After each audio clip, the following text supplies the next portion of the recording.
So hello dear student, I welcome you again in this Sachchidanand learning channel. आइए इस video में हम लोग कक्षा 9वीं यूपी बोर्ड अर्धवार्षिक पेपर को देखते हैं। गणित का विषय है ये 2022-23 में जो पेपर हुआ है, बहुत ही इंपॉर्टेंट पेपर है।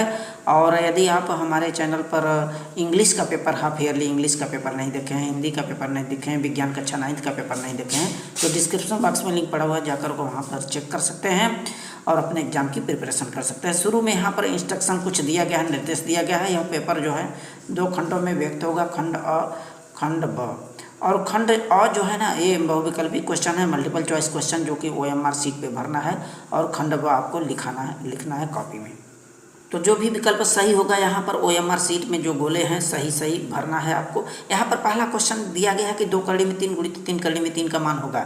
देखिए, चूंकि सजातीय राशि होनी चाहिए करड़ी में, तो उसका आपस में गुणा कर देते हैं। करड़ी के अंदर का और बाहर के बाहर का। तो 2 3 अच्छा बाहर करेंगे और अंदर में गुणा करेंगे तो 3 3 का 9, 9 का वर्गमूल 3 होगा।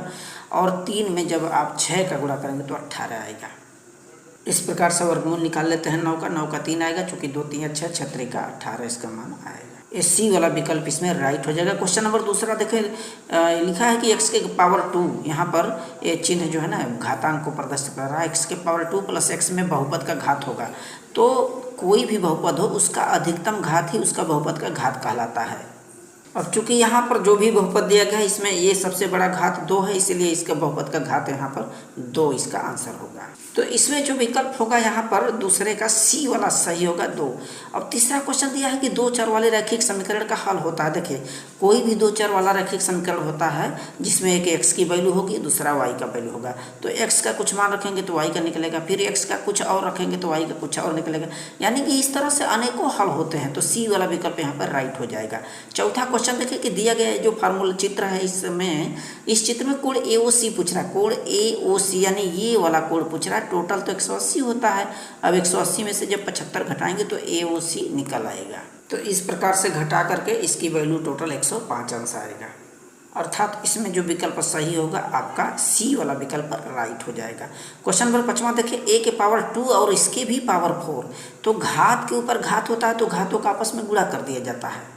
जैसे फार्मूला a के पावर m उसके भी पावर n, तो घातांकों का आपस में गुणा होगा। a के पावर mn हो जाएगा। उसी तरह से दोनों घातांकों का गुणा करेंगे तो 4 दूनी 8 आएगा, 1 के घाते 8। अर्थात यहाँ पे डी वाला विकल्प राइट हो जाएगा। और 6वां क्वेश्चन दिया है, दिए गए चित्र में y का मान पूछ रहा था। y क्या है? बहिष्कोण है। देखिए, और ये अंदर वाला कोण यहाँ पर ये 70 है, ऊपर का ये 50 अंश है। तो ये वाला कोण तो आसानी से निकाल लेंगे, क्योंकि त्रिभुज के तीनों कोणों का एक फल 180 होता है। तो 180 में से 70 और 50 जोड़ेंगे तो ये निकल आएगा। इसके बाद जानते हैं ना, बहिष्कोण अपने अंत अभिमुख कोणों के योग के बराबर होता है। तो इस प्रकार से अब इसमें बहिष्कोण निकाल लिया जाएगा, क्योंकि उसका वैल्यू यहाँ पर 60 हो जाएगा। 180 में से घटाएंगे तो इस कोण बी का, यानी कि ABC का। तो यहाँ पे ये जो बहिष्कोण है 70 और 60, ये वाला 60 जोड़ देंगे तो 130 अंश आएगा। बी वाला विकल्प यहाँ पर राइट हो जाएगा। 7वां वाला क्या दिया है, किसी भी त्रिभुज में किन्हीं 2 भुजाओं का योग तीसरी भुजा के सापेक्ष होता है। देखिए, प्रमेय है, 2 भुजाओं का योग तीसरी भुजा से क्या होता है? सदैव बड़ा होता है। बी वाला विकल्प यहाँ पे राइट हो जाएगा। और 8वां वाला क्वेश्चन दिया है, देखिए दिए गए चित्र में जीवा AB की लंबाई पूछ रहा है। ये पूरा जीवा AB की लंबाई, यह 5 दिया है, ये 4 है, यानी कि OC क्या होता है? इस जीवा पर लंब होता है, प्रमेय है। तो ये कोण ACB क्या हो जाएगा? आपका 90 अंश हो जाएगा। ठीक, अब उसमें पाइथागोरस का प्रमेय लगाएंगे तो AC की वैल्यू निकल आएगा। इसके बाद AB का निकाल लेंगे। अब चूंकि OC क्या होता है? लंब AB पर होता है। जब पाइथागोरस का प्रमेय लगाएंगे तो कर्ण पर का वर्ग यानी 5 का वर्ग बराबर AC का वर्ग, ये नीचे वाला AC है, प्लस OC का वर्ग यानी कि 4 का वर्ग। इसको हल कर लेंगे। 25 में से 16 घटाएंगे, AC स्क्वायर बराबर 9 आएगा। तो AC बराबर करड़ी में 9 का वर्गमूल 3। यानी जानते हैं कि जो केंद्र से डाला गया लंब होता है जीवा को अर्धित करता है, यानी कि AC बराबर BC यहाँ पर हो जाएगा, जिसके मद्देनजर यहाँ पर 3 3 6 हो जाएगा। तो इसमें जो विकल्प आपका राइट होगा वह डी वाला विकल्प राइट हो जाएगा। 9वां क्वेश्चन देखिए, दिया है कि दिए गए चित्र में कोण BAC की वैल्यू पूछ रहा है। BAC माने ये शेष परिध पर का कोण पूछ रहा है। शेष परिध का अपना कोण केंद्र का आधा होता है और केंद्र का 100 है, तो जाहिर सी बात है वो 50 अंश हो जाएगा। तो शेष परिध पर का कोण केंद्र का आधा यानी 100 का आधा करेंगे तो 50 अंश हुआ। जो विकल्प इसमें सही होगा सी वाला होगा विकल्प। अब क्वेश्चन नंबर 10वां देखें, निम्नलिखित चित्र में x का मान पूछ रहा है। यहाँ पे इस फिगर में 2 रेखाएं आपका समांतर हैं और इस समांतर रेखा को कोई तीसरी तिर्यक रेखा GH काट रही है, ये 110 है, तो संगत कोण बराबर होते हैं, यानी कि ये 110 है तो ये वाला भी कोण 110 हो जाएगा। चूँकि रेखा के एक ओर के कोण 180 होते हैं, 180 में से 110 घटाएंगे तो x का मान निकल आएगा। तो इस तरह से आप x की वैल्यू को निकाल लेंगे, 70 अंश इसका मान आएगा। अर्थात इसमें जो विकल्प होगा वो राइट आपका डी वाला विकल्प होगा। क्वेश्चन नंबर 11 देखिए, दिया गया 3 असमरेख बिंदु हैं, असमरेख बिंदु से कितने वृत्त खींचे जा सकते हैं। तो असमरेख का मतलब कि एक सीध में नहीं होना चाहिए। जैसे यहाँ पर देख रहे हैं, एक ए यहाँ है, बी यहाँ है, सी यहाँ है। अब तीनों को जब हम मिलाएंगे ए बी सी को, और तो यहाँ भुजा प्राप्त हो रही ए बी बी सी सी, ये तीनों का लंबर्धक खींचा गया। लंबर्धक एक दूसरे को ओ पर काट रहा है, तो इस ओ को केंद्र मान करके ओ ए ओ बी या ओ सी एक दूरी लेकर एक वृत्त खींचे तो एक ही वृत्त तीनों बिंदुओं से होकर के जाएगा। अर्थात इसमें पहला वाला विकल्प आपका राइट हो जाएगा। क्वेश्चन नंबर 12 देखिए कि एक बेलन की त्रिज्या आधी कर दिया जाए और ऊंचाई दोगुना कर दिया जाए तो उसका आयतन कितना हो जाएगा। जानते हैं बेलन का आयतन πr² h होता है। अब इसमें πr² h में हम क्या करेंगे, r की वैल्यू आधा कर दें, हाफ कर दें, और h का दूना यानी 2 का गुणा कर दें। तो ऐसा करेंगे तो 2 दूना 4 नीचे आ जाएगा, चूँकि वर्ग करेंगे। अब इसको काटेंगे, 2 दूना 4, तो πr² बच्चे बाई 2 यानी कि आयतन का आधा हो जाएगा यहाँ पे। 12वां का जो है ये डी वाला विकल्प आपका राइट हो जाएगा। इसके बाद क्वेश्चन नंबर 13 देखिए, अर्धवृत्त में बना कोण होता है। देखिए अर्धवृत्त में बना कोण समकोण होता है, 90 अंश का होता है, प्रमेय है, सी वाला विकल्प इसमें राइट होगा। 14 वाला क्वेश्चन क्या है कि दिया गया जो चित्र है ना, इसमें चित्र में कोण आपसे ABC दिया है 30 अंश और कोण AOC पूछ रहा है। तो यहाँ पर जानते हैं केंद्र पर का बना कोण शेष परिध का दूना होता है, यानी शेष परिध पर यदि 30 अंश बन रहा है तो इस केंद्र का क्या होगा, 60 अंश हो जाना चाहिए। तो जस्ट उसका दूना कर देंगे और इसका आंसर आ जाएगा। अर्थात जो विकल्प इसमें सही होगा वो सी वाला विकल्प राइट हो जाएगा। अब अगला क्वेश्चन देखिए, क्वेश्चन नंबर 15वां क्या है कि एक त्रिभुज की भुजाओं में अनुपात दे रखा है, इसका परिमाप 135 है, तो त्रिभुज की सबसे बड़ी भुजा क्या होगी। यहाँ पर इन भुजाओं को मान लीजिए कि माना एक भुजा 20x है, दूसरा 15x, तीसरा 10x, और तीनों को जोड़ करके 135 करें। देखिए आपको पता है कि तीनों भुजाओं के जोड़ को ही हम लोग परिमाप बोलते हैं, किसी भी चीज़ का परिमाप क्यों ना हो। तो यहाँ पे भुजाओं का योग करेंगे 135, तीनों को जोड़ेंगे तो 45x आएगा। काटेंगे तो x की वैल्यू 3 है, अर्थात 3 का मतलब कि सबसे बड़ी भुजा यानी 20x, यानी 20 3 या 60 होगा। तो चारों में से डी वाला विकल्प आपका यहाँ पे राइट हो जाएगा। इसके बाद क्वेश्चन नंबर 16 देखिए, 1/11 का दशमलव प्रसार किस प्रकार का होता है। देखिए यहाँ पे जब 1 में 11 का भाग देते हैं आप, यदि कट जाता है दशमलव के कुछ बिंदु तक कट जाएगा तब तो शांत है, यदि नहीं कटेगा बार बार भाग देते जाइए, बार बार वही संख्या रिपीट होगी तब तो अशांत होगा। जैसे यहाँ पर देखिए हमने किया है, अब पहले दशमलव ले जाएंगे तो 10 होगा, चूँकि अब 1 जीरो और बढ़ाना पड़ेगा तभी 11 से विभाजित होगा, तो यहाँ भी 1 जीरो बढ़ाना पड़ेगा आपको। ठीक है, 11 99 जाएगा, फिर यहाँ से घटाएंगे तो 1 आएगा, चूँकि दशमलव है इसलिए 109 बढ़ाएंगे, अब जाएगा नहीं तो 1 जीरो और बढ़ाना पड़ेगा, इसका मतलब 1 जीरो यहाँ बढ़ाना पड़ेगा। ये प्रक्रिया चलेगी, 090909 रिपीट होगा, तो ऐसे अशांत दशमलव कहलाते हैं। बी वाला विकल्प यहाँ पर राइट हो जाएगा। इसके बाद 17वां क्या है, यहाँ पर देखिए एक घातांक का चिन्ह दिया गया है, 4x के घाते 2 प्लस 6x के घाते 4 प्लस 1 प्लस x के घाते 3 का मानक रूप। तो किसी भी चीज़ का बहुपद का मानक रूप क्या होता है, उसके बड़े घात, फिर उससे कम। सबसे पहले बड़े घात को लिख लेते हैं, फिर जोड़ते चले जाएंगे। इसके छोटा x के घाते 3 है, उस देखिए x के घाते 4 से छोटा 3 से छोटा 2, तो इस क्रम को ही हम लोग मानक रूप दर्शाते हैं। जो विकल्प सही होगा सी वाला विकल्प यहाँ पर राइट हो जाएगा। 18 क्या है कि कोई त्रिभुज दिया है, उस त्रिभुज में 2 भुजा AB और AC बराबर कर दिया है दोनों, और BCA का 70 है तो कोण BAC होगा। तो किसी भी त्रिभुज का यदि 2 भुजा आपके बराबर हो गए AC और AB, तो इनके सम्मुख कोण भी बराबर, करेक्ट। यदि ये 70 है सी वाला तो बी वाला भी 70 हो जाएगा। त्रिभुज के तीनों कोण 180 में से 70 जोड़ेंगे 140, तो 40 अंश आएगा। इस कोण का मान कोण BAC यानी ऊपर वाला कोण ए की वैल्यू। डी वाला विकल्प इसमें राइट हो जाएगा, डी वाला। इसके बाद क्वेश्चन नंबर 19 देखें, चित्र में वृत्त के केंद्र O से जीवा AB पर लंब खींचा गया OC है, तो AC और BC का मान पूछ रहा है यहाँ पे। देखिए, आपको अवगत हो कि किसी भी वृत्त में केंद्र से डाला गया लंब जो है ना जीवा को अर्धित करता है। यहाँ पे जीवा ए बी है तो ओ सी क्या होगा, जीवा को अर्धित करेगा, यानी ए सी बराबर बी सी होगा, यानी जितना ए सी होगा उतना ही बी सी होगा। तो इसमें चारों में जो विकल्प होगा सी वाला सही होगा, एक संबंध है एक बराबर भाग है। चूँकि 20वां क्वेश्चन क्या है कि x की वैल्यू 2 और y की वैल्यू 1 इस समीकरण में रखा गया है 2x + 3y में, तो k का वैल्यू क्या होगा। तो इसमें क्या करना है, x और y का मान रख दीजिए। जनरली x की वैल्यू 2 और y की वैल्यू 1 रखें तो यहाँ 2 दूना 4 + 3 यानी कि k की वैल्यू 7 आएगा, अर्थात इसमें बी वाला जो विकल्प है वो राइट हो जाएगा। अब खंड ब यानी वर्णनात्मक क्वेश्चन यहाँ से शुरू होते हैं। अब यहाँ से इन पेपरों को क्वेश्चनों को आपको हल कर लेना है। पहला वाला दिया है कि 64x के पावर 3 और -27y के पावर 3। अब a घाते 3 - b घाते 3 का फार्मूला रखेंगे, वहीं पहले कोष्टक में a - b, दूसरे में a का वर्ग धन b का वर्ग धन ab। अब उस रूप में इसको गुणनखंड कर लेंगे। करेक्ट। सर्वप्रथम इनको घन के रूप में बदलेंगे, 64 का 4 होगा और 27 का 3 होगा और इनका घन कर देंगे और इसी सूत्र के हिसाब से लगाएंगे कोष्टक में। पहले कोष्टक में क्या हो जाएगा 4x - 3y, दूसरे में क्या होगा 4 चौका 16x² प्लस 9y², 3 को y का करेंगे तो यहाँ पर प्लस a भी होता है, यानी कि पहला पद गुणित दूसरा पद यानी कि 12xy। पहले का ख दिया है कि निम्नांकित चित्र में x की वैल्यू पूछ रहा था। तो देखिए ये x की वैल्यू का मतलब यहाँ पर चूंकि जानते हैं रेखा के एक और के गुणों का एक फल 180 होता है। 4x और 1x दोनों को जोड़ करके 180 करें तो 4 1 5 आएगा, 5x बराबर 180, 5 3 15, 8 में से 5 गया 3, 5 6 30, x की वैल्यू 36 आएगा। यहाँ पे पहले का संख्या रेखा पर 1/3 को प्रदर्शित करें। तो क्या करना है, कोई संख्या रेखा आपको स्केल से खींच लेनी है। इसके बाद 1 सेमी 2 सेमी 3 सेमी प्लस में और माइनस में इसके वैल्यू को नोट कर लें, समान संख्या में विभाजित कर लें। अब चूंकि 1/3 का मतलब कि वह 1 से भी छोटा है, 1 से भी छोटा है। 0 इधर पॉजिटिव इधर नेगेटिव, बीच में 0, तो 0 से 1। अब यहाँ पे इसको 3 भाग में डिवाइड करेंगे, first part, second part, third part.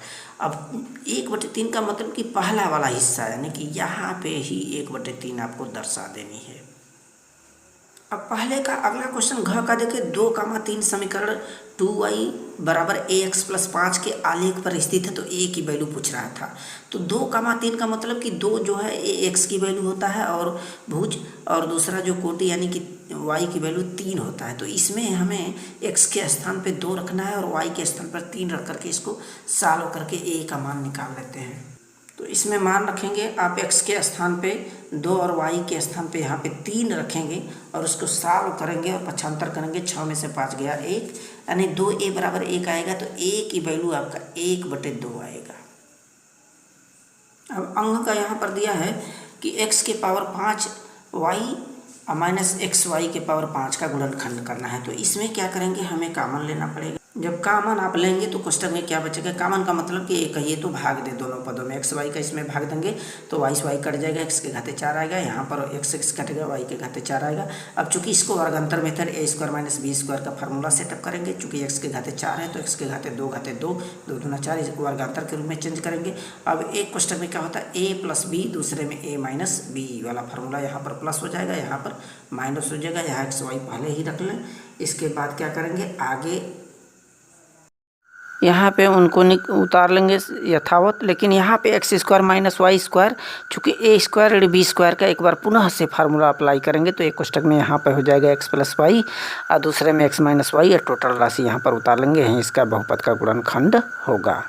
अब प्रश्न संख्या दूसरा, कोई 3 खंड करने हैं। यहाँ से इस फिगर में, इस चित्र में वृत्त के कोण ACB की वैल्यू बताना है। ACB कितना होगा, परिधि का कोण पूछा जा रहा है। केंद्र का कोण आपको 120 अंश दिया है। चूँकि हम लोग जानते हैं यहाँ पे जो प्रमेय लागू होता है कि शेष परिधि पर बना कोण केंद्र का आधा होता है या केंद्र का बना कोण शेष परिधि का दूना होता है।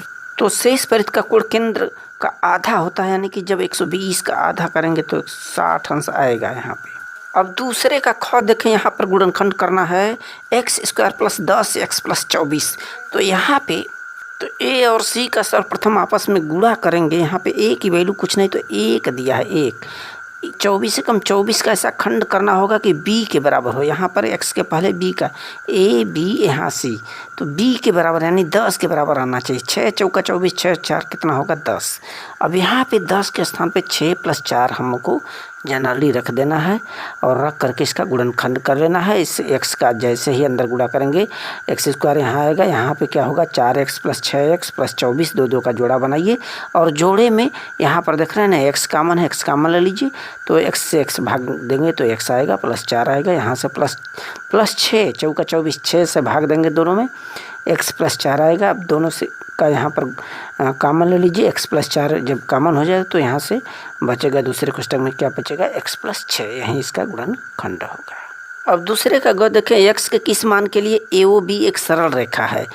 यहाँ पे हमें क्या करना होगा कि यह जो चित्र दिया गया है इसमें दोनों का योग क्या करना पड़ेगा 180, तभी सरल रेखा बनता है। यह कोण इतना इधर का AOC और इधर का BOC दोनों को जोड़ें, दोनों को हम जोड़ते हैं तो यहाँ पे टोटल बराबर क्या होता है 180। तो यहाँ पर 3x और 2x 5x + 20 बराबर 180, पक्षांतर करेंगे 180 में से 20 गया 160। अब 5 से इसको 160 से विभाजित करेंगे तो 32 अंश आएगा x की टोटल वैल्यू। दूसरे का घ दिया है, सिद्ध कीजिए कि अर्धवृत्त में बना कोण समकोण होता है। यहाँ पे सिद्ध करना है तो क्या करना पड़ेगा, सिद्ध करने के लिए एक वृत्त बनाएंगे और वृत्त में बना करके यहाँ पर चूंकि अर्धवृत्त दिया है यानी कि इसको अर्धव्यास AOB को व्यास मानना पड़ेगा। और यहाँ से इसमें हमें तो ये सिद्ध करना कि कोण ACB यानी शेष परिध का कोण, ये वाला कोण 90 अंश होगा, ये हमें सिद्ध करना है। इसके लिए हम क्या करते हैं, जानते हैं ना कि शेष परिध पर का बना कोण परिधि केंद्र पर बने कोण का आधा होता है। ये चूंकि व्यास है, व्यास का मतलब कि एक रेखा, सीधा रेखा। अब रेखा के एक तरफ का यह कोण जो होगा, ये जो चाप AXB बड़ा वाला देख रहे हैं, इसके द्वारा इस केंद्र पर ये कोण AOB 180 अंश होगा ये टोटल। अब ये वाला कोण पूछ रहा है ACB, तो ACB क्या होगा, केंद्र पर बने कोण का आधा होता है, प्रमेय है यानी 180 का जब आधा करेंगे तो ये समकोण होगा, यही आपको सिद्ध करना होगा। अब प्रश्न संख्या तीसरे का यहाँ पर देखिए, तीसरे का क क्या दिया है कि यदि x - 1 बहुपद x के घाते 4 - 2x के घाते 3 + ax के घाते 2 + 8x - 4 का एक गुणनखंड है तो a का मान बताना है। यहाँ पे देखिए, यदि x - 1 इस पूरे बहुपद का एक गुणनखंड होगा तो शेषफल पर में यही बताता है कि x - 1 बराबर 0 करेंगे, यानी x की वैल्यू इसमें रखेंगे इस बहुपद में तो इसका वैल्यू 0 आना चाहिए। तो उसके बराबर 0 रख करके इसको सॉल्व करके a का मान निकालते हैं। तो यहाँ पे क्या करना होगा, x - 1 बराबर 0 करेंगे तो x की वैल्यू 1 आएगा। अब इस 1 x के स्थान पर 1 की वैल्यू ये जो दिया गया बहुपद है यहाँ पे हमें रख करके उसके बराबर 0 करना है शेषफल प्रमेय के प्रमेय से। तो जहाँ जहाँ x दिखाई दे रहा है वहाँ पर सिंपली हमें 1 रख देना है। 1 रख करके जब इसको आप सॉल्व कर लेते हैं तो a की वैल्यू यहाँ पर -3 इसका आंसर आएगा। अब अगला क्वेश्चन तीसरे का ख दिया है, 2/3 का परमेयीकरण कीजिए। ये 2/3 है तो यहाँ पे परमेयीकरण करने के लिए हमें क्या करना पड़ेगा, जो करली में 3 है बटे के रूप में, यानी कि यहाँ पे जो हर दिया है उसी का हम ऊपर नीचे मल्टीप्लाई करेंगे। करली में 3 का ऊपर भी नीचे भी गुणा करेंगे। तो ऐसा करेंगे तो जब आप 2/3 में ऊपर करली में 3 नीचे करली में 3, नीचे जो भी वैल्यू रहेगा करली में उसी का गुणा करना है। तो 2 करली में 3, 3 3 का 9, 9 का वर्गमूल 3 आएगा। अब तीसरे का ग देखें, सिद्ध कीजिए कि यदि किसी त्रिभुज की एक भुजा बढ़ाई जाए तो इस प्रकार जो बहिष्कोण बनेगा वह जो बहिष्कोण है अपने अंत अभिमुख कोणों के योग के बराबर होता है। ये हमें प्रूफ करना है। तो यह जो बहिष्कोण फिगर में आप देख रहे हैं, कोण ACD आपका बहिष्कोण है। यह कोण इस कोण और इस कोण के योग के बराबर होगा, यही हमें प्रूफ करना है। इतना चीज़ हमें लिख लेना होगा। तो उपपत्ति में हम क्या करेंगे, चूँकि हम जानते हैं कि त्रिभुज के तीनों कोणों का योगफल 180 होता है, नहीं कि कोण यह प्लस यह प्लस यह। इसको हम यहाँ पर दिखाए हैं कि कोण ABC यानी कि कोण ABC ये वाला कोण प्लस कोण BCA यानी कि BCA ये वाला कोण प्लस BAC यानी कि BAC ये वाला कोण, तीनों का योग 180, समीकरण नंबर 1। अब एक चीज़ और हमें पता है कि ये जो रेखा है, रेखा के एक कोण का यह प्लस यह कोण दोनों का योग कितना होगा 180 होगा। उसी को हम दिखाया गया है। देखिए कोण BCA ये वाला कोण अब प्लस कोण ACD ये वाला, इन दोनों का योगफल कितना होगा 180 होगा। ये समीकरण 1, समीकरण 2।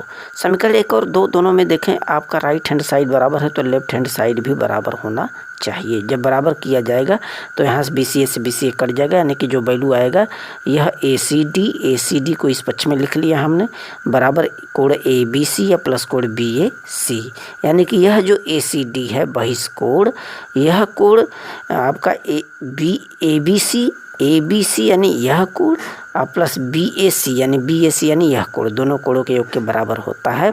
अर्थात जो बहिष्कोण होता है अपने अंतः अभिमुख कोणों के योग के बराबर होता है, यही सिद्ध करना था। अब प्रश्न संख्या 4 आइए। 4 यहाँ पे एक खंड करना है, कोई एक खंड। पहला जो दिया है कि दर्शाइए कि किसी भी समबाहु त्रिभुज का प्रत्येक कोण 60 अंश का होता है, इसको सिद्ध करना है। तो इसके लिए यदि कोई त्रिभुज ABC बनाते हैं तो समबाहु का मतलब है कि प्रत्येक भुजा जो है इसकी बराबर होगी, ठीक। और अर्थात AB बराबर BC बराबर AC हो जाएगा यहाँ पे।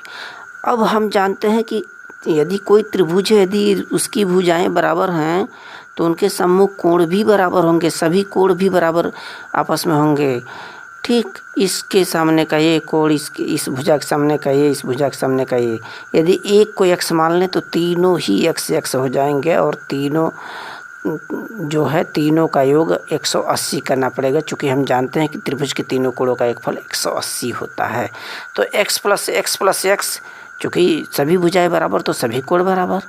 अब x प्लस x बराबर 180 करेंगे, नहीं 3x बराबर 180, अर्थात प्रत्येक कोण कितना होता है 60 अंश का होता है समबाहु त्रिभुज के। चौथे का ख दिया गया जो चित्र है, इसमें त्रिज्या OA 5 सेमी है, यानी ये जो त्रिज्या OA है ये 5 सेमी है और यह जीवा AB ये 8 सेमी दिया गया है। BC की वैल्यू, इस BC का वैल्यू पूछा जा रहा है। देखिए पहले तो AOC यानी कि यह एक व्यास है, चूँकि केंद्र से होकर जाती है, तो व्यास का मतलब कि अर्धवृत्त हुआ। अर्धवृत्त का कोण समकोण होता है, यानी कि कोण B जो है ना ये 90 अंश होगा ABC। अब इस समकोण त्रिभुज में पाइथागोरस का प्रमेय लगाएं, AC क्या कर्ण हो जाएगा। पाइथागोरस के प्रमेय से इस कर्ण पर का बना वर्ग बराबर लंब का वर्ग धन आधार का वर्ग, यानी शेष दो भुजाओं के वर्गों का योग। अर्थात यहाँ पे जब पाइथागोरस का प्रमेय यहाँ पर अप्लाई करते हैं तो कर्ण AC हो जा रहा है, तो AC स्क्वायर बराबर शेष दो भुजाओं के वर्गों का योग है। AB का वर्ग अर्थात AB का वर्ग प्लस BC का वर्ग कर दिया जाएगा। अब इसमें हमें सिंपली मान रख देना है, चूँकि आपका ये त्रिज्या OA 5 है तो पूरा AC कितना हो जाएगा, त्रिज्या का दूना हो जाएगा, 10 हो जाएगा। 10 का वर्ग बराबर AB की वैल्यू 8 दिया, 8 का वर्ग करें प्लस BC की वैल्यू पूछा जा रहा है, तो यहाँ पर 75 करेंगे, 100 में से 64 घटाएंगे, 8 8 64। अब यहाँ पे BC की वैल्यू करड़ी में 36 आएगी तो BC बराबर 6 आएगा, 6 36। इस तरह से BC का मान निकाल लिया जाएगा। अब प्रश्न 5वां, कोई एक खंड कीजिए। 8 नंबर का है, 2 प्रश्न में से कोई एक खंडक। एक त्रिभुज की भुजाओं का अनुपात 12/17/25 है, उसका परिमाप यहाँ पे 540 है, तो त्रिभुज का क्षेत्रफल ज्ञात करना है। यहाँ ये विषमबाहु त्रिभुज होगा, उसका क्षेत्रफल हम लोग निकालेंगे। इसमें सबसे पहले हमें क्या करना पड़ेगा, जो भुजा दिया है संबंध के रूप में इसको हम मान लेते हैं। माना कि एक भुजा 12x, दूसरा 17x और तीसरा 25x है। अब चूँकि परिमाप 540 है तो तीनों भुजाओं के जोड़ को हम लोग परिमाप कहते हैं। सबका योग 540 हो जाएगा, ये दिया गया है। सबका योग करेंगे तो 54x बराबर 540, यानी कि यहाँ पर 54 का भाग देंगे 540 में 10 आएगा और x की वैल्यू 10 आया। अर्थात पहली भुजा 12x माने 12 दहम 120, दूसरा 17x यानी 17 गुणित 10 करेंगे 170, तीसरा 25x यानी कि 25 में जब x यानी 10 का गुणा करेंगे तो 250 आएगा। इस प्रकार तीनों भुजाओं को यहाँ पर लिख लिया गया। अब यहाँ पे चूँकि कोई भी भुजा बराबर है नहीं, इसलिए यह विषमबाहु त्रिभुज है। अब सबका माप अलग अलग है। अब इसका अर्ध परिमाप निकालेंगे। अर्ध परिमाप को यश से बोलते हैं, तो अर्ध परिमाप यश इक्वल टू क्या होगा, तीनों भुजाओं का जोड़ अब बटे 2 कर देते हैं, हाफ कर देते हैं। तो तीनों भुजा जो निकला है इसका 2 करेंगे तो यश की वैल्यू यहाँ पर निकल आई 270। 540 में 2 का भाग देंगे तो अब क्या करना होगा, यहाँ पे सभी भुजाएं अलग अलग थी, यानी यह विषमबाहु त्रिभुज है। वह त्रिभुज जिसकी कोई भुजा बराबर न हो उसको विषमबाहु त्रिभुज कहते हैं। असमान हो तो विषमबाहु त्रिभुज के ये क्षेत्रफल ज्ञात करने का फार्मूला है, जिसको हीरो का फार्मूला कहते हैं। करड़ी में यहाँ पर देखिए यस कोष्टक में, एक कोष्टक में x माइनस ए, दूसरे में s minus b, s minus c, इस तरह से सबका आपस में गुणा किया गया है। अब यस की वैल्यू यहाँ 270 निकाला गया है। ए पहली भुजा है 120, बी 170, सी 250। अब इसी फार्मूले में रख लिया गया। रख करके क्या होगा, घटाया जा रहा है, घटा करके सबका गुणा किया जा रहा है। गुणा करके इसका हमें वर्गमूल निकालना होगा। चूँकि यहाँ पर जोड़ा बना गया, प्रत्येक जोड़े से 1 0 1 0 1 0 81 का 9 होता है, तो 9000 वर्ग सेंटीमीटर इसका क्षेत्रफल आएगा इस त्रिभुज का। अब प्रश्न संख्या 5वां का ये लास्ट क्वेश्चन दिया गया है। इसमें ऑप्शनल था, कोई एक करना था। और ये अंतिम क्वेश्चन दिया गया है ख का। यहाँ पे ख का दिया है कि एक लंबवृत्तीय बेलन की परिधि 220 सेमी है, तो इसकी ऊंचाई 14 सेमी है, तो बेलन का वक्र पृष्ठ। देखिए बेलन का वक्र पृष्ठ बराबर होता है 2 पाई आर एच। परिधि यहाँ पे दिया है और ऊंचाई दिया है। परिधि को 2 पाई आर भी कहते हैं। 2 पाई आर की वैल्यू 220 है, ऊंचाई 14 है। वक्र पृष्ठ का एक फार्मूला होता है 2 पाई आर गुणित एच। 2 पाई आर को हम परिधि बोलते हैं, गुणित ऊंचाई। अब चूंकि परिधि दिया है 220, ऊंचाई दिया है 14, सिंपली गुणा कर दीजिए, 3080 वर्ग सेंटीमीटर इसका मान आया। So thanks.